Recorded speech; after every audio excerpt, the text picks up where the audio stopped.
sobre los procesos de entrevista, que un poquito creo que enunciaste al principio cuando nos contabas cómo llegaste allá a Estados Unidos, de que te fuiste a prepararte como enfocada en el inglés.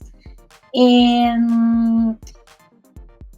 ¿Podrías comentarnos un poco cómo fue esa experiencia preparándote para las entrevistas? Por un lado, por, como decías tú, la importancia de mejorar el inglés, porque obviamente con eso te podías comunicar, pero por otro lado también, ¿cómo viste el proceso en cuanto a qué habilidades tuviste que desarrollar o qué proceso seguiste para poder tener éxito en estas entrevistas, para llegar a obtener estos puestos, este puesto inicial con el que partiste trabajando en Estados Unidos?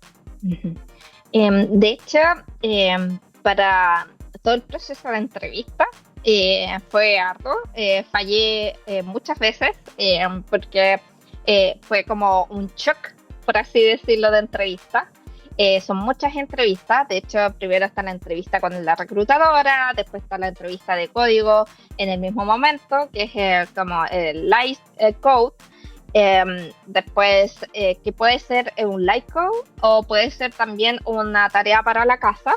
Y después viene otra tarea o otro live code, y de ahí viene el on-site. Pero el último puede ser como sí o no. Pero el on-site son 4 pruebas. Y esas 4 pruebas va a ser una de behavior, que es de comportamiento. Comúnmente uno piensa que es como la del psicólogo, pero no es la del psicólogo. Es una de que te hacen preguntas de cómo tú te comportas dependiendo ciertos problemas que hayan pasado en el trabajo. Por ejemplo, ¿cuál ha sido la forma de resolución que has hecho cuando has tenido conflictos con compañeros? Entonces, dependiendo de tu respuesta, va a significar el seniority que tú tienes. O, por ejemplo, si has tenido algún tipo de conflicto con otra persona, ¿cómo lo has solucionado? Esa es una de las entrevistas en el on-site. Después, la segunda entrevista es una entrevista de código, pero a donde comúnmente se utiliza el código que ya realizaste y empiezas a agregarle nuevos features. Esto quiere decir que tienes la habilidad de modificar el código y lograr hacer entregables. Y después existe la entrevista a donde es de dominio de tecnologías, a donde estás hablando sobre qué tecnologías has ocupado. Y la idea es demostrar en esta entrevista las bases o qué tan profundo indagas cuando estás estudiando o estás aprendiendo una nueva tecnología, o de las tecnologías que has usado, cuánto has sabido de cómo estas se comportan. Y posteriormente viene la de System Design, que la de System Design es como la arquitectura del sistema. Y ahí depende mucho, porque si estás postulando a un puesto de Front-End Engineer, este va a querer decir que tú vas a estar diciendo toda la arquitectura por el lado del frontend y cómo se conecta con el backend. Cambio la del backend, va a estar diciendo así como es toda la relación de las bases de datos, las replicaciones, y después cómo se conecta con el frontend. Y después de esas 4 pruebas, que es el on-site, viene la última prueba, que a veces puede ser con el CEO o puede ser con el reclutador, a donde te dan y te dicen, ya, sigues, pasas y te hacemos la oferta. Entonces, en cada una de estas partes es bastante interesante el haber practicado. Por ejemplo, para las primeras pruebas existe algo que es como Blind 75, que es un conjunto de ejercicios que son ejercicios tipo. Y estos ejercicios tipo tú los realizas y después es bien seguro de que si te preguntan un ejercicio sea similar a alguno de estos ejercicios tipo. Entonces, por ejemplo, hay una página para frontend que se llama Great Frontend, y ellos actualmente tienen la lista de todo lo que es, por ejemplo, las preguntas que hacen para la entrevista de behavior. Y ellos te dan un ejemplo. Te dicen así como, oye, ¿sabes qué? Es bien posible que te hagan esta pregunta. y es bien posible, 100% seguro que la hagan, pero tú ya la habrás como ya preparado esta pregunta y ya sabrás cómo contestarla. Por otro lado, también está, aparte, ellos también tienen las de System Design, entonces, para todo lo que es frontend. Y en YouTube uno puede encontrar también, si uno busca así System Design, cómo construir por ejemplo, un chat, o cómo construir la página de Airbnb. Cosas así. De hecho, Educative, que es otra de las páginas, es bastante buena también. Hace poco estuvo con un em, descuento bastante bueno, como del 50%. Y también ellos tienen un curso que se llama Cracking the Interview o Cracking the Frontend, que sirve mucho y explican harto. Por ejemplo, si uno está postulando a backend o frontend, los algoritmos que se utilizan. Por ejemplo, el sliding window o el backtracking o los otros algoritmos en general, que al final y al cabo, tanto en backend como en frontend se utilizan. Y esa sería como la parte de código. También, por ejemplo, en frontend piden hacer algo de frontend. Ray Frontend es muy buena para eso. En las de backend no tengo mucho conocimiento, di solamente entrevistas de frontend. Pero en general hay una parte que es como la base, que es como la de behavior, la de system design, la de domain, que son bastante como base en cualquier entrevista. Y ya lo que difiere después es como la otra entrevista que vendría siendo la de backend, que es bien posible que te pregunten leak codes, y en la de frontend también harto de lo que son las bases del mismo JavaScript.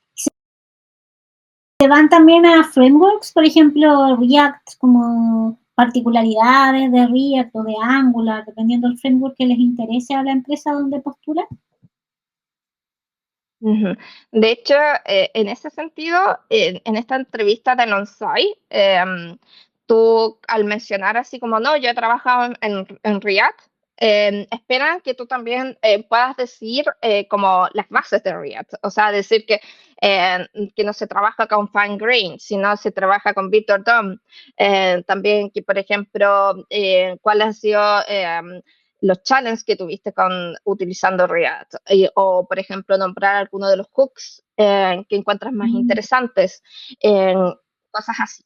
Entonces, como que si bien a lo mejor React no es la tecnología que esa empresa está buscando, espera saber que tú manejas como las bases del lenguaje, o del lenguaje, de la librería o del framework. Como entender que no es simplemente copiar y pegar. Claro. Qué interesante. Sí, y lo otro que me llama la atención es que me da la impresión de que en estas empresas estadounidenses y quizás europeas también, buscan más como más especialistas en cierta manera, o sea, como más frontend o backend, como mencionas tú. Acá en Chile creo que todavía está esto del full stack que hace de todo, así, DevOps, full stack y no sé qué, casi. Y claro, cuando es así, es más difícil, por un lado quizás es más difícil prepararse para una entrevista tan amplia, pero por otro lado, en el caso de lo que describes tú, tienes que ser más especialista, o sea, tener como más profundidad de lo que te estás dedicando, ¿sí? En este caso el frontend, probablemente entender, como dices tú, esas bases que a veces quizás no siempre se dominan tan bien, de los frameworks, de los lenguajes, detalles, como dices tú, de JavaScript, que a lo mejor uno los, como entre comillas, los supone, pero no los tiene tan metidos como en el ADN, por decirlo así.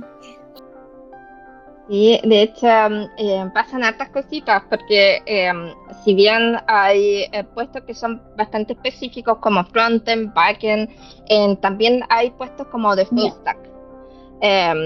Y también ahí se espera como que la persona tenga manejo, pero y también depende mucho al nivel que está postulando, porque por ejemplo Si una persona está postulando a junior, yo no le voy a pedir que como que tenga todas las bases bastante como claras. Pero si una persona se está postulando a semi-senior o a senior, ahí yo sí le voy a esperar que sepa cuáles son las bases, que sepa cuáles son las complicaciones, los pequeños detalles. Y lo otro también, existe una página que comúnmente menciona harto sobre las diferencias sobre los distintos levels de las personas. Por ejemplo, también existe ladders en tech. Que menciona así cuáles son las diferencias de los distintos levels. Tan buenas las páginas, las estoy dejando en el chat, ¿eh? Para las personas que las vean por ahí. Entonces, por ejemplo, una persona que es junior se va a esperar que codee. Después una persona que es semi-senior que pueda trabajar sola o haga features. Una persona que sea senior se espera que pueda interactuar con los distintos equipos, que también lidere iniciativas. Y de ahí sigue y sigue y sigue, vendría el staff, después el principal y cosas así. Y por ejemplo, un tipo de seniority no va a ser similar al seniority de otra empresa. Entonces, como vemos en la página de Levels, vemos que, por ejemplo, el inicio de Levels va a mostrar que, no sé, las personas que están en Google y son un determinado level, no necesariamente van a tener el mismo level en Facebook o, por ejemplo, en Airbnb. Qué bueno. Estoy intentando abrir Levels, pero como que se me quedó pero como que mi internet parece que está guateando. Bueno, pero igual ahí los dejé los links para... Quería proyectarla acá, pero bueno, si se carga la pongo. Pero dejé los links en el chat, así que para que las personas lo revisen ahí después, post live. Está súper interesante eso. ¿Y alguna pregunta que alguna vez te hicieron y que haya sido complicada y que todavía te acuerdes de una entrevista, como de arquitectura, por ejemplo, algo así? De arquitectura, comúnmente no hay como una respuesta así como bien fija, como que uno empieza a armar su arquitectura y todo eso. Creo que las preguntas que más me he trabado es que, por ejemplo, con cosas un poco ya más de estar ocupando guilds en JavaScript y cosas así, que igual sigue siendo como para mí un poco más complicado porque no lo ocupo mucho. Entonces, en una entrevista sabía que la forma de solucionar que iba a salir muy rápido y muy bien iba a ser con GIL, pero no me acordaba cómo ocuparlo. Entonces yo empecé a hacerlo de otra forma y terminé como ocupándome todo el tiempo en hacerlo así y después fue como, ay, no, lo pude haber hecho de otra forma.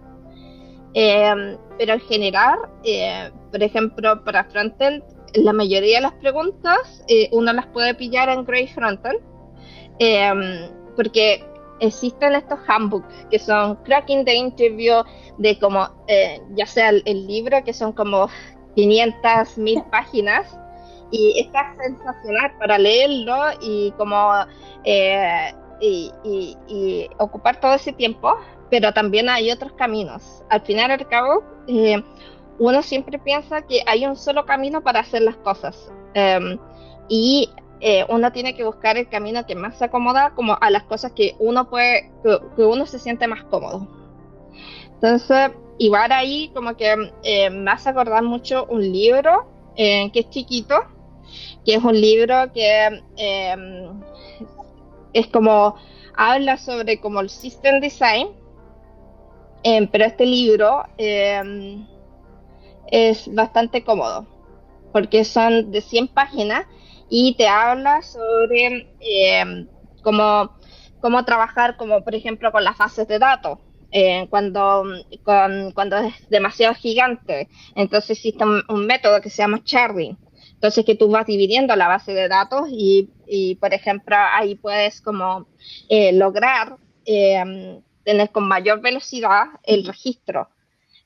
Porque cuando uno tiene una base de datos muy gigante, sucede que después, a medida que va creciendo la base de datos, tomar un registro de esto te va a consumir demasiado tiempo. Pero si la base de datos es más pequeñita, la tabla es más pequeñita, ahí es mucho más rápido. Y uno lo que logra es como optimizar como el proceso.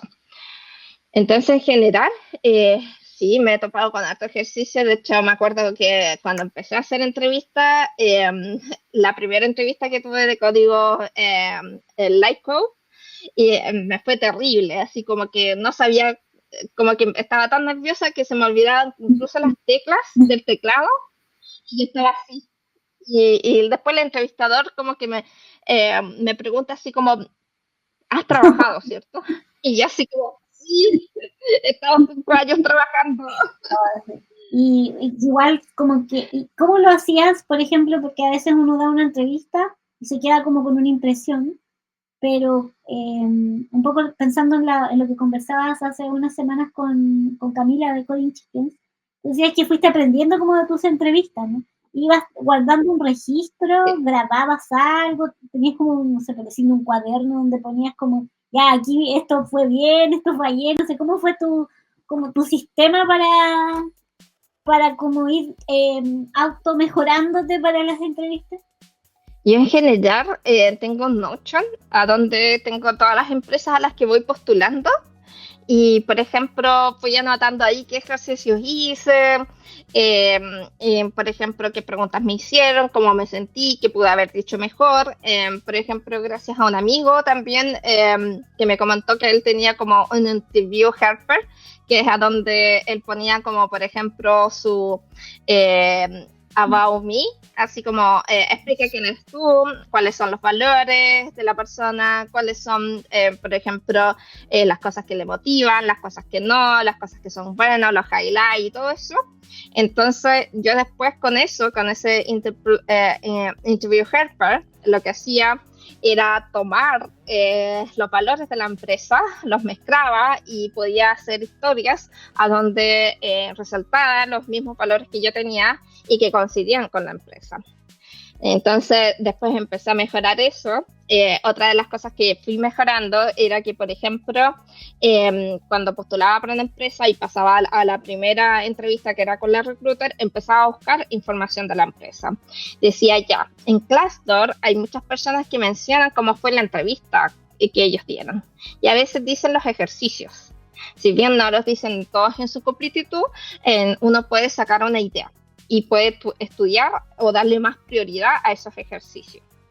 Entonces, por ejemplo, comenzaba a hacer eso. Entonces, en mi hoja de Notion ponía la empresa, ponía los valores que tenía la empresa, después respondía a las preguntas del behavior interview, pero junto con este interview helper, junto con las preguntas, y lo machaba en ChatGPT para que me diera las respuestas.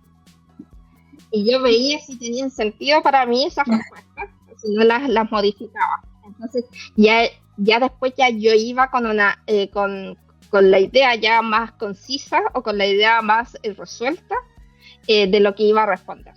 Entonces, me era mucho más fácil que en ese momento me preguntaran la pregunta y yo no supiera o como que empezara a redactar en ese mismo momento la respuesta. Y en la parte de código, en Glassdoor, uno puede encontrar qué preguntas le hicieron a los demás. Entonces, todo eso también era como, ya, si a una persona le preguntaron por un BFS, quiere decir que voy a empezar a hacer más ejercicios de BFS, de árboles, para que así, si me preguntan algo, yo poder hacer y responder de tal forma de que me salga mucho más fluido la respuesta. Perfecto. Oye, me surgen miles de preguntas. Encuentro que es como para hacer un podcast completo de solo esto de la preparación de entrevistas y como de los procesos, porque como dices tú, o sea, hay libros, hay sitios. Yo he visto también algunos videos, personas que se dedican como a hacer videos sobre practicar entrevistas, como que hay mucha preparación.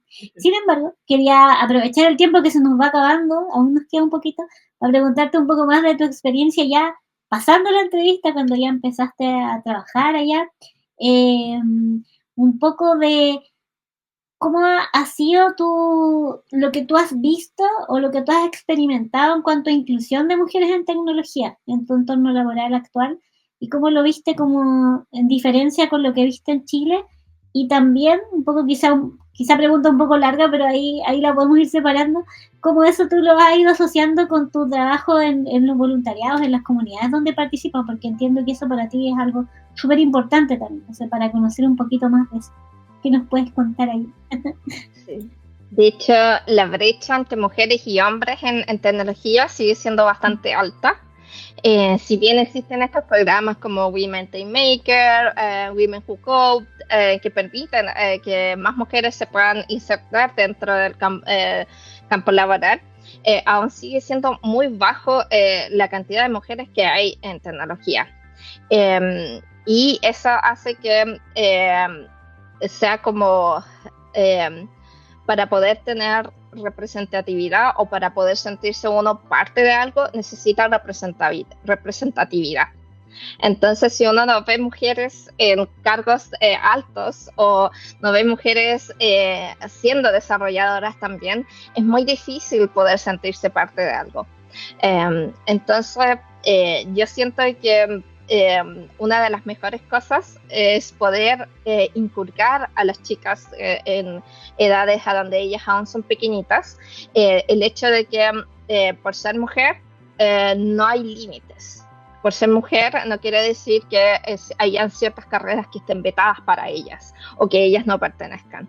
Simplemente, lamentablemente, no ha habido el espacio necesario o el espacio que se merece para poder hacer que se sientan cómodas.